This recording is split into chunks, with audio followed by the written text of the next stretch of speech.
બનાસકાંઠાના ડીસા તાલુકાના નાની આખોલ ગામેથી કોંગો વાયરસ એટલે કે ક્રિમિયલ કોંગો હેમોરેજિક ફીવરનો એક શંકાસ્પદ કેસ આવતા પંથકમાં ચકચાર મચી ગઈ છે.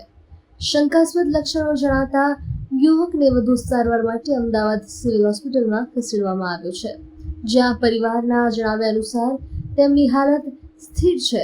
દર્દીના લોહીના નમૂના કન્ફર્મેશન માટે પુણેની નેશનલ ઇન્સ્ટિટ્યૂટ ઓફ વાયરોલોજી ખાતે મોકલવામાં આવ્યા છે.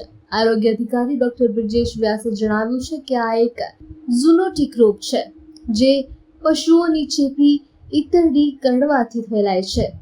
ઘટનાની ગંભીરતાને ધ્યાને લઈને આરોગ્ય વિભાગની ટીમોએ નાની આખોલ ગામે ડોર ટુ ડોર સર્વેલન્સ શરૂ કરી દીધું છે. સાથે જ પશુપાલન વિભાગને પણ જાણ કરીને તબેલાઓમાં જરૂરી તપાસ અને જંતુનાશક દવાઓનો છંટકાવ કરવાની કામગીરી હાથ ધરવામાં આવી છે.